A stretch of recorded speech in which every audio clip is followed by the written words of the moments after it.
Parlons de Mbappé, parce que Mbappé, paf, à un moment, je me suis dit, mais Justo est menacé. Non, mais c'est Alors, surtout il a 10 buts. Il a 10 buts, et il a 22 buts en tant que meilleur buteur à la Coupe du Monde. Ouais. Messi est à 20.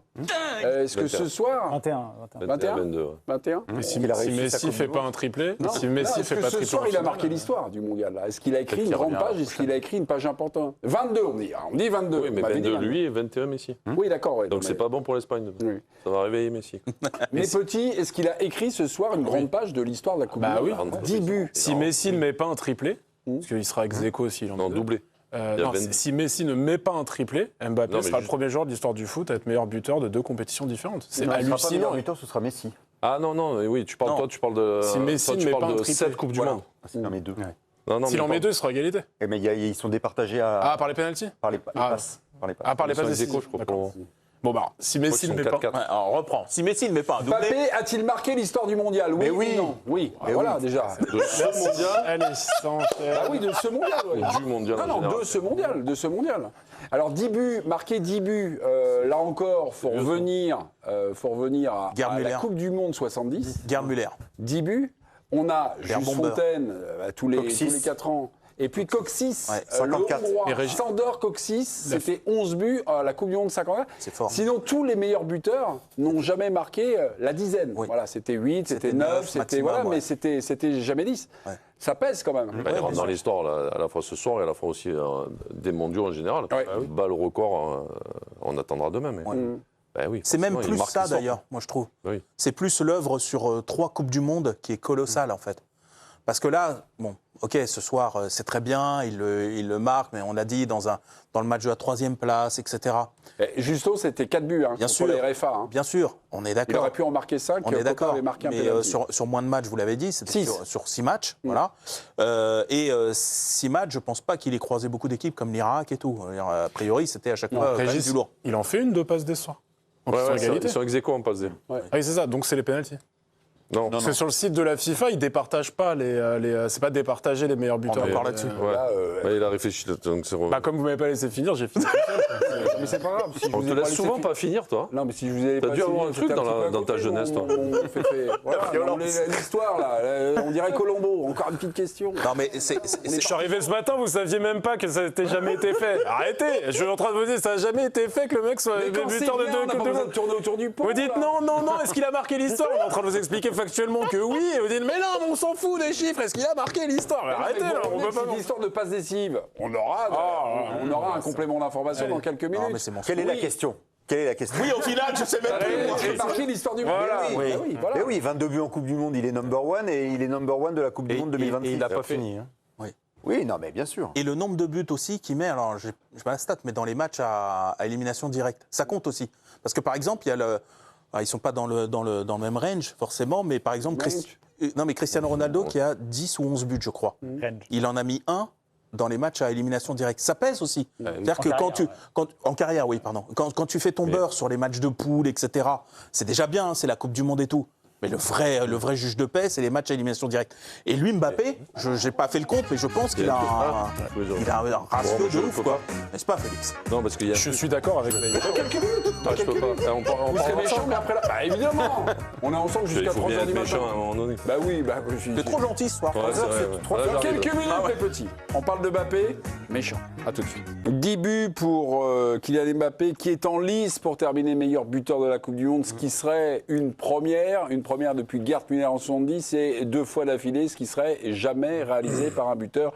Merci à vous, mon cher Félix. Il en est à 22 sur l'ensemble des Coupes du Monde disputées. Non. Est-ce qu'il a écrit et marqué l'histoire de la Coupe du Monde, de cette Coupe du Monde et des Coupes du Monde? Oui, évidemment. Mais évidemment, on est un peu... on aime un peu critiquer, on aime un petit peu mec qui machin. arrive, là. Mais oui, Et non, mais Jo disait, il y avait quelque chose quand même que vous vouliez souligner, Non. et vous l'avez souligné en disant magnifique buteur, mais il y a un petit mais. Eh ben on vous Non, mais écoute, mon Jo. on l'apprend pas ce soir. C'est un buteur qui régulièrement marque avec son équipe, mais qui régulièrement ne gagne pas avec son équipe. Donc la question se pose en fait. Moi je la pose depuis pas mal de temps, mais avec le PSG ça a été le cas. Alors pas gagner, on parle des grands trophées, on Oui, parle pas bien des sûr. championnats. Mais même avec le Real Madrid depuis 2 ans, c'est le cas. Il marque régulièrement, il devient meilleur buteur régulièrement de son équipe, mais 2 ans avec le Real, 2 ans sans titre. Et à part en 2018, ça se transforme avec l'équipe de France aussi. Mais sur la... Giovanni Castaldi, je suis désolé, il patientait. En effet, c'était une question qui escortait le mondial de Kylian Mbappé. Là, on revient, on va dire, un peu à la case départ en disant Mbappé, il faut qu'il nous montre autre chose. Et finalement, la petite musique qui revient, c'est ça. Il est fort individuellement, il est à droite devant le but, mais au final, ça gagne pas. Il y a peut-être quelque chose, et quelque chose qu'on connaît déjà, puisqu'on a vu le PSG avec lui et sans lui. On est désolé, mais est-ce que vous partagez ce constat, Giovanni ?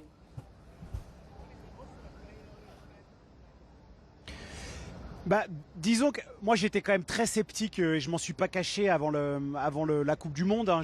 Ces matchs de préparation, je les avais trouvés largement insuffisants. Je trouvais aussi qu'il n'avait pas cette capacité, par exemple, à fédérer comme a pu l'avoir Lionel Messi en 2022 ou comme sur les sacres du Paris Saint-Germain a pu le faire Ousmane Dembélé. On a tous en mémoire ces souvenirs de l'œil habité d'Ousmane Dembélé sur les séquences de pressing.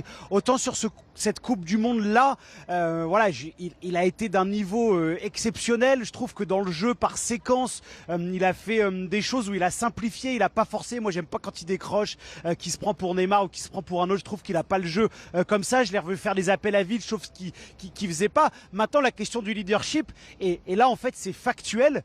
Bah, on t'attend là pour marquer des buts, mais on t'attend aussi dans les moments difficiles. Et sur le match face à l'Espagne, force est de constater, même s'il est en bout de chaîne, même s'il dépend des autres, et qu'il n'y a pas eu cette révolte attendue. Donc la question est légitime, même si je peux comprendre que ça soit extrêmement compliqué à assumer, vu le mondial de Mbappé en termes de stats. Voilà, il a fait quelque chose de sensationnel, faut pas lui enlever. On revient toujours à la même question. Il y a un Oui, autre côté aussi, en plus de ça, c'est que je trouve que dans ces équipes en club, alors en sélection, ça l'est aussi, mais moins. Mais je trouve qu'il éteint les autres joueurs, quoi. Tu vois, ça fait plusieurs matchs qu'on dit Olise a disparu, Dembélé a disparu. En équipe au Real, Vinicius, Bellingham, ils n'étaient pas au niveau qu'ils avaient précédemment. Au PSG, on critiquait Ruiz, on critiquait Vitinha. À partir du moment où il s'en va, il y a les joueurs s'expriment. Donc, c'est mon cible. moi, je dis pas, c'est pas une critique envers lui, mais c'est un constat depuis des années, quoi, en fait. Et donc, je me demande, est-ce que ça vient de lui? Tu penses pas, Jo, que pour reprendre l'exemple du PSG et du Real des 2 dernières années, et c'est peut-être pas de son fait, mais du fait de le recruter lui, il a évolué dans des équipes mal construites. Parce que quand tu dis Vitinha et Ruiz s'émancipent, enfin, il y a Messi et Neymar qui partent aussi. Est-ce que tu ne penses pas qu'il pâtit du fait d'être dans des équipes ils n'ont pas eu ce problème-là mal ailleurs. construites? Tu vois ce que je veux dire? Oui, mais ils n'ont pas eu ce problème-là ailleurs. Ouais, non, bien sûr, mais c'est pas pour aller sur Messi et Neymar, mais parce que c'était pas le seul, en l'occurrence, qui phagocytait le truc. C'est que le Real Madrid des 2 dernières saisons, l'effectif n'a aucun sens. Dans sa construction. Bah après, tu perds des tauliers au milieu et tu les remplaces pas. Et t'empiles les mecs devant. Alors, est-ce que, moi, la question à laquelle j'ai pas de réponse, est-ce que c'est le fait de prendre Mbappé qui te fait fissurer un moment et empiler les mecs et mal construire tes effectifs parce que c'est très compliqué à faire? Ou est-ce que, et ça arrive, un mec va faire toute sa carrière en étant exceptionnel parce qu'il l'est, mais dans des mauvaises équipes. Ouais, mais ça veut dans dire des qu'à équipes chaque fois mal, qu'il passe quelque part, c'est l'effectif est mal construit, en fait. Bah, en Parce que là, l'occurrence, si c'était une fois au Real Madrid comme ça, je pourrais l'entendre. Mais ça a été tout le temps. Et Alors, tu me dis Messi, Neymar, mais ça s'est passé avant aussi. Hein. Avant que Messi, Neymar étaient là, ça s'est passé. Ça se passe au Real. Alors, est-ce que c'est l'effectif, pas l'effectif? Peut-être, mais on parle d'un joueur, on parle de Kroos, tu vois. Parce que t'enlèves Kroos, l'équipe est finie. Et Modric. Ouais, mais Modric était sur la fin, il rentrait sur des fins de match. Oui, mais il ouais, joue pas mais sur la fin. Sur la dernière année au Real, il joue quand rentre même. 20 minutes, il rentre par Il joue quand même, il change des choses quand même. Non, mais honnêtement, c'est juste qu'au milieu. Mais je veux dire, il y avait un équilibre dans cette équipe. Et là, dès qu'il arrive, il n'y a plus d'équilibre. Mais pourtant, ils n'ont pas changé tactiquement. Hein. Mais sur le mondial, je trouve le constat, moi, je le trouve quand même sévère. Parce que, alors 2018... Mais il y est quand même. 2018, c'est pas le même joueur, je comprends. Ok, ils vont au bout, tu as une machine collective et lui en fait partie. Il est un peu le X-Factor, celui que tu n'attendais peut-être pas à ce point-là. Ok, très bien. Merci. Et 2022, ça se joue à une pointure de chaussure. À une pointure de chaussure, le même constat, il est qu'il est double champion du monde. De quoi? Bah, ça se joue le 2-1 du pénalty. S'il n'y a pas ce 2-1 du pénalty, tu finis 2-0, on n'en parle plus, quoi. Oui, mais très bien. Après, tu peux voir l'histoire de. Non, mais c'est pas ça. Ce que je veux dire, le truc de Colomani, il y est. Ouais. Et c'est un arrêt, l'arrêt du siècle, qui change la même lecture qu'on va avoir sur Mbappé. Et il est double champion du monde. Tanguy Le Sévillier, je crois que Kix a parlé.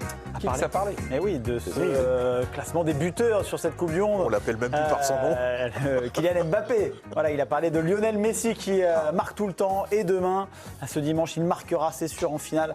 Moi, je veux aider mon équipe. J'aurais préféré ne pas être le meilleur buteur et jouer la finale demain. Ça reste positif pour mon héritage. Mais ce n'est pas la première chose qui traverse mon esprit. Il est à 10 buts. Lionel Messi a 8 buts. Voilà. La legacy. L'héritage.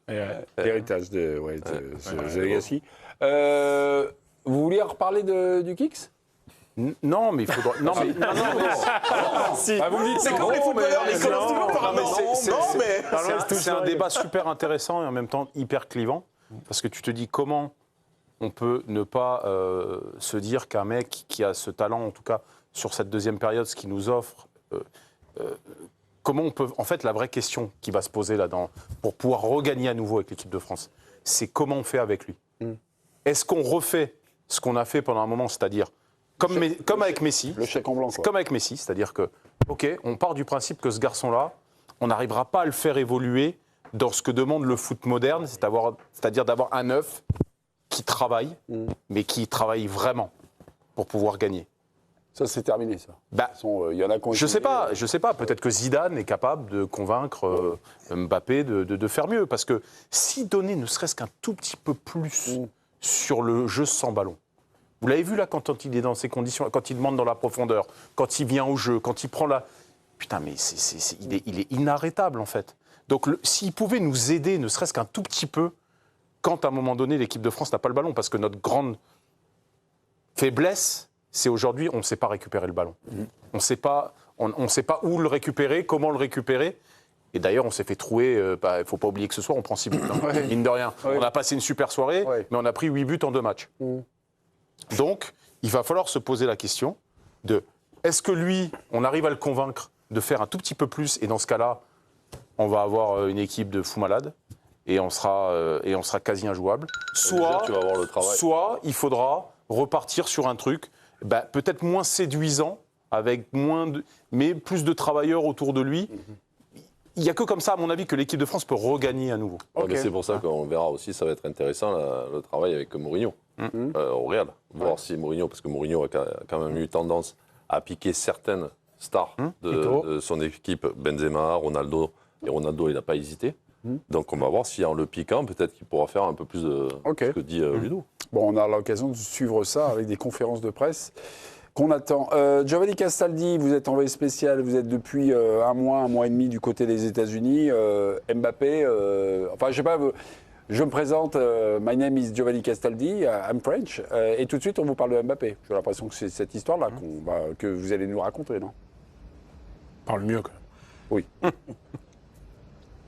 Ouais, honnêtement, c'était déjà assez c'était déjà assez criant lors des premiers jours où on est arrivé ici aux États-Unis, mais au fur et à mesure de la compétition, autant sur les plateaux télé, sur le traitement, je trouvais que c'était équilibré entre Michael Olise, Ousmane Dembélé et Mbappé. On parlait vraiment des 3 Avengers de l'équipe de France, autant dans les tribunes et aux abords des stades, dans les rues. C'est incroyable la popularité de Mbappé.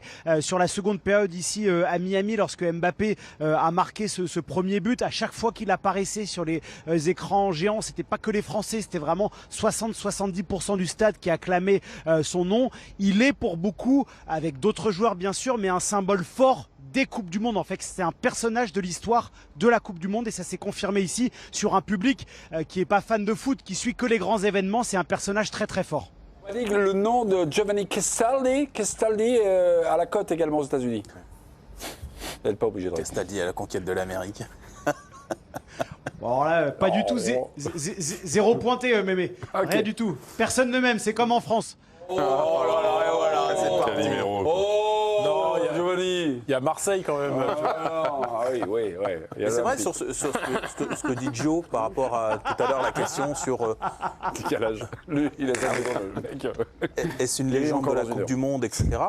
Le fait que sur cette compétition qui va bien au-delà du foot, c'est-à-dire qui est regardée par le public, même hors foot, etc., qui est en mondiovision, Et quand il te fait cette chevauchée contre l'Argentine, quand il te fait ce triplé en finale avec la volée, Ça choque, hein. que là, pendant cette Coupe du Monde, l'air de rien, il t'a mis quelques buts aussi venus d'ailleurs. Il y a un truc comme ça qui est impactant au-delà de ce que nous, on va analyser, qui est le PSG, le Real Madrid, etc., avec toutes les nuances qu'on va faire. Et le personnage ça paraît anecdotique, Exactement. mais le personnage du dictateur, là, Ouais. ce même... Oui, qui- un peu qui est- Mobutu, quoi. Non, mais ce personnage avec cette photo qu'on voit partout maintenant dans les Ouais, ouais, tribunes. Avant, le réalisateur les cherchait, maintenant c'est partout.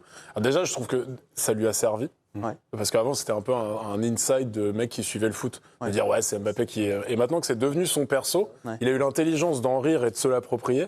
Et ça peut, pour le coup, lui qui parle d'héritage et de machin, je trouve que dans la. J'ai une espèce de vision en se disant. Je suis sûr qu'il y aura un soir où on va regarder, ce sera la dernière chance qu'il aura de remporter la Ligue des Champions, par exemple. Et même Joe Micourt a les larmes aux yeux en se disant, voilà, ça y est, la legacy, l'héritage, il sera comme ça, il sera transi d'émotion. Tu vas Il se pleurer, dira, mon il l'a fait, quoi. Enfin, faut te préparer. Enfin, belle histoire. 22 matchs en Coupe du Monde. Non, mais il a 22 une image, à l'international qui est très différente de l'image française qu'il a quand même. En France, il est assez clivant parce que nous, on connaît l'histoire de A à Z, on connaît sa personnalité, on lui reproche sa communication, une forme d'arrogance, tout ça. À l'étranger, il bénéficie d'une impunité totale. Tu poses la question, tous les pays du monde, Mbappé a-t-il marqué l'histoire du mondial? Les gens te répondent oui à 99%. Bon, en Espagne, un peu moins quand même, l'impunité. Oui, peut-être, parce que parce parce qu'il le qu'il voit au connaît. quotidien, ouais. Voilà, c'est ça. Ah ouais, Mais à l'étranger, c'est de la folie, quoi. Comme Thierry Henry, un peu.